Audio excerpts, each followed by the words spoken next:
আজকে আমি বানাচ্ছি বাঁধাকপির কোপ্তা কারি। বাড়িতে যদি মাছ মাংস ডিম কোনোটাই না থাকে তাহলে এইভাবে আমার মতো করে বাঁধাকপির কোপ্তা কারি খুব সহজেই বানিয়ে নিন।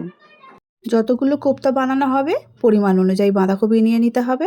আমিও এখানে বাঁধাকপি নিয়েছি খুব সরু সরু করে কেটে। তোমরা চাইলে চপার দিয়ে ছোট ছোট করে আরও টুকরো করে কেটে নিতে পারো।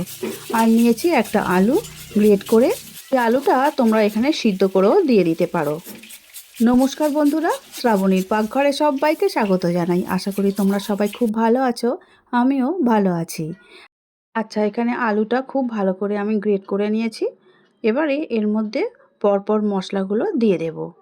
প্রথমেই দিয়ে দেব বেশ অনেকটা বেসন। এখানে প্রথমে আমি দিয়ে দিচ্ছি বেসন, 6 চামচ বেসন দিচ্ছি।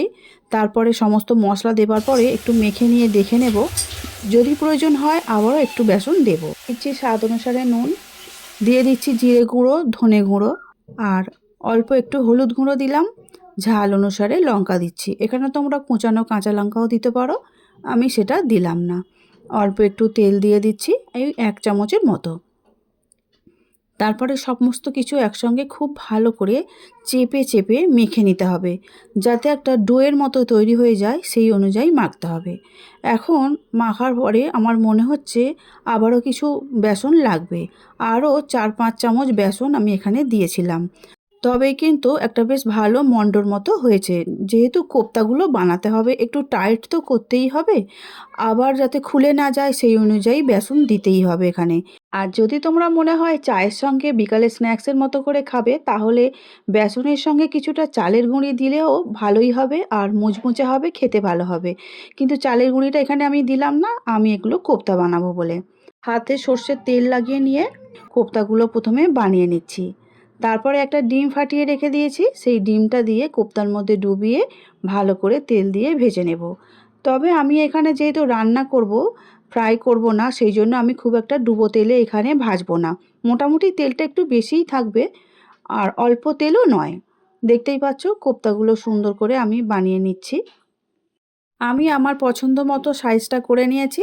তোমরা চাইলে ছোট বড় বা আরও গোলাকার করতে পারো। আমি একটু গোল করে আবার চ্যাপ্টা করে নিয়েছি। দেখতেই পাচ্ছ সমস্তগুলো আমার তৈরি করা হয়ে গেছে। এবার একটা ডিম ফাটিয়ে রেখে দিয়েছিলাম, এই ডিমের মধ্যে একটা করে ডুবিয়ে কোট করে নিয়ে আর এই তেলের মধ্যে ছেড়ে দেব। তেলটা দেখতেই পাচ্ছ আমি খুব বেশিও দিইনি আর একদম অল্পও দিইনি। তেলটা গরম হয়ে গেছে, গ্যাসের জোরটা কিন্তু কমিয়ে দিয়েছি। এবারে একটা করে কোপ্তা ডিমের মধ্যে ডুবিয়ে নিয়ে তেলের মধ্যে দিয়ে দিতে হবে। এইভাবে পরপর কোপ্তাগুলো তেলের মধ্যে দিয়ে ভালো করে ভেজে নিতে হবে। চেষ্টা করবে গ্যাসের জোরটা একদম কমিয়ে রাখতে। তারপরে একটা একটা করে উল্টে দিতে হবে।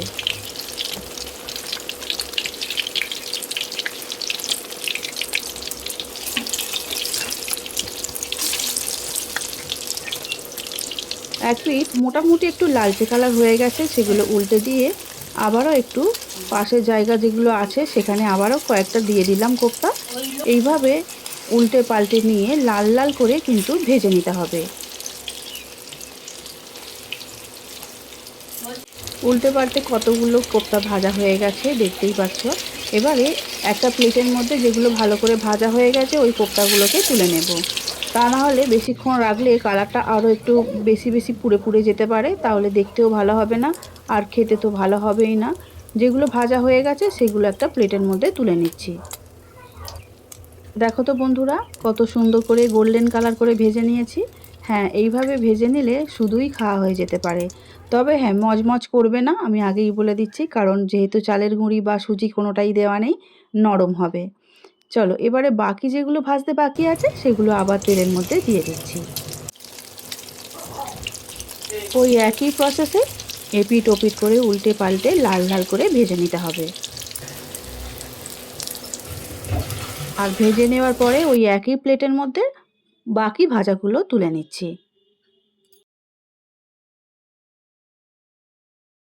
ভেজে নেওয়ার পরে যে তেলটা বাকি আছে ওই তেলের মধ্যে দিয়ে দিলাম অল্প একটু হিং। হিংটা দিয়ে ভালো করে নাড়াচাড়া করে নিলাম। তারপরে দিয়ে দিচ্ছি গোটা গরম মশলা অল্প একটু, তেজপাতা একটা, শুকনো লঙ্কা একটা, ফোড়নে দিয়ে দিলাম দারচিনি, লবঙ্গ, এলাচ। সমস্ত কিছু দিয়ে ওই তেলের মধ্যে নাড়াচাড়া করে নিচ্ছি। যখনই সুন্দর গন্ধ আসবে তখনই এই তেলের মধ্যেই দিয়ে দেব 1 চামচ চিনি। চিনিটা দিয়ে আমি আবারও একটু নাড়াচাড়া করে চিনিটা ভেজে নেব। দেখতেই পাচ্ছ সুন্দর করে ভাজা হয়ে গেছে। এবারে এর মধ্যে দিয়ে দেব আদা, রসুন আর পেঁয়াজ একসঙ্গে পেস্ট করে রাখা 3 চামচের মতো আদা, রসুন, পেঁয়াজের পেস্ট, সেটা দিয়ে দিলাম। দেওয়ার পরে খুব ভালো করে তেলের মধ্যে দিয়ে একটু নাড়াচাড়া করে নিচ্ছি আর ভালো করে ভেজেও নিচ্ছি। আর এখন দেখতেই পাচ্ছ ভাজার পরে তেলটা একটু ছেড়ে ছেড়ে বেরিয়ে আসছে। এই সময় আমি টমেটো বেটে রেখেছি, সেই টমেটো বাটা দিয়ে দেব। একটা বড় সাইজের টমেটো বেটে রেখেছিলাম, সেই টমেটো বাটাটা দিয়ে দিচ্ছি। দেওয়ার পরে আদা, রসুন, পেঁয়াজের সঙ্গে টমেটো বাটাটাও খুব ভালো করে কষে নিতে হবে, নাহলে টমেটোর যে একটা গন্ধ আছে সেটা ভালো লাগবে না। টমেটো ভালো করে ভেজে নিচ্ছি। এই অবস্থায় দেখো এখন আমাদের আদা, রসুন, পেঁয়াজের সঙ্গে টমেটো খুব ভালো করে কষে নেওয়া হয়ে গেছে।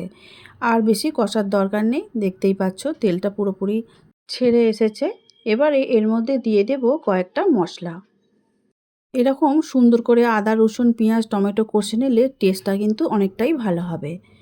এর মধ্যে দিয়ে দিচ্ছি এবারে 1/2 চামচ হলুদ গুঁড়ো, 1/2 চামচ জিরে গুঁড়ো, 1/2 চামচ ধনে গুঁড়ো। তারপরে লঙ্কা গুঁড়োটা স্বাদ অনুসারেই দিতে হবে, কতটা লঙ্কা গুঁড়ো খাবে সেই অনুযায়ী। আমি বেশি লঙ্কা গুঁড়ো দিলাম না, 1/2 চামচই দিলাম। আর দিয়ে দিলাম পরিমাণ মতো নুন। এবারে নুন, লঙ্কা, হলুদ সব কিছু একসঙ্গে উপরে দিয়ে দিলাম অল্প একটু জল। জলটা আমি দিলাম এই কারণেই, যদি আগে থেকে কোনো বাটিতে জিরে, ধনে, লঙ্কা গুঁড়ো, হলুদ গুঁড়ো, নুন দিয়ে পেস্ট করে রেখে দাও, মানে জল দিয়ে ভিজিয়ে, তাহলে আরও অনেকটাই ভালো হয়। সেক্ষেত্রে আমি এখানে মশলাগুলো দেওয়ার সঙ্গে সঙ্গে কড়ার মধ্যে অল্প একটু জল দিয়ে দিলাম। আর জল দিয়ে মশলাগুলোকে আবারও নতুন করে কষে নিলাম। ঠিক আছে, এবারে দেখো কোপ্তাগুলো আমার সমস্ত কিছু ঝলে যাওয়ার জন্য একদম রেডি হয়ে গেছে। আর এদিকে সমস্ত মশলা দিয়ে জল দেওয়ার পরে আবারও ভালো করে কষে নিয়েছি। এবারে ঝোল অনুযায়ী জলটা এখানে দিয়ে দেব।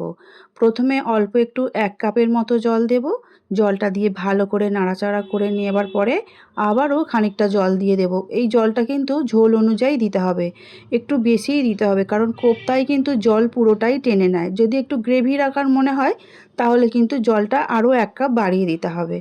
আমিও সেম এখানে আরও 1 কাপ জল বাড়িয়ে দিয়েছি। মশলার সঙ্গে জল দেওয়ার পরে আরও 2 থেকে 3 মিনিট খুব ভালো করে টকবক করে ফুটিয়ে নিয়েছি। তারপরে কোপ্তাগুলো এক এক করে আলতো হাতে ঝোলের মধ্যে দিয়ে দিচ্ছি। ঝোলের মধ্যে কোপ্তাগুলো দেওয়ার পরে 3 মিনিটের মতো খুব ভালো করে ফুটিয়ে নিতে হবে। তাতে করে কোপ্তার ভিতর পর্যন্ত খুব ভালো করে সিদ্ধ হয়ে যাবে, কারণ ভিতরেও তো বেসন আছে আর বাঁধাকপিও আছে। এবারে আলতো করে খুন্তির সাহায্যে একটু নাড়াচাড়া করে নিতে হবে। দেখতেই পাচ্ছ আমাদের বাঁধাকপির কোপ্তা কারি কিন্তু একদম রেডি হয়ে গেছে। দেখতেও কিন্তু খুব ভালো হয়েছে, তাই না? আর হ্যাঁ, খেতে কিন্তু অপূর্ব হয়েছিল। এবারে একটু ধনেপাতা দিলেও দিতে পারো, আমি এখানে ধনেপাতাটা দিইনি। আমি এখানে দিয়ে দেব অল্প করে একটু ঘি, ওই 1 চামচের মতো একটু ঘি ওপর দিয়ে ছড়িয়ে দেব। আমার কিন্তু এই ধরনের কোপ্তার মধ্যে ঘিটা খুব পছন্দ হয়। তোমরা যদি না পছন্দ করো শুধু কাসুরি মেথি কিংবা ধনেপাতা দিয়েও সাজিয়ে নিতে পারো বা রান্নাটা কমপ্লিট করে নিতে পারো। ঘি দেওয়ার পরে আবারও একটু হালকা করে নাড়াচাড়া করে নিচ্ছি। গ্যাসের জোরটা কিন্তু একদম অফ করে দিয়েছি। 5 মিনিট স্ট্যান্ডিং টাইমে রেখে দেব, তারপরে একটা প্লেটের মধ্যে পরিবেশন করে নেব। ভাত, রুটি, লুচি কিংবা পরোটা সব কিছুর সঙ্গে কিন্তু দারুণ খেতে লাগবে। আজকে আমার কোপ্তা কারি বানানোর বাঁধাকপি দিয়ে তোমাদের কেমন লেগেছে অবশ্যই আমাকে কমেন্ট করে জানিও। আত্মীয় স্বজন, বন্ধু বান্ধবদের সঙ্গে শেয়ার করো, আর বানিয়ে খাওয়ার পরে অবশ্যই আমাকে জানিও তোমাদের কেমন লেগেছে। আমার তো ভীষণ ভালো লেগেছে। আর সত্যি কথা বলবো, পরের দিনকেও ছিল, পরের দিনেও খেয়ে দেখেছি, তখনও কিন্তু একই রকম স্বাদ ছিল, স্বাদের কোনো পরিবর্তন হয়নি। তাহলে আজকের মতো আসছি বন্ধুরা, সবাই খুব ভালো থাকবে, সুস্থ থাকবে। দেখা হবে পরবর্তী ভিডিও নিয়ে। আমার ভিডিওটি দেখার জন্য অসংখ্য অসংখ্য ধন্যবাদ আমার সকল বন্ধুদের।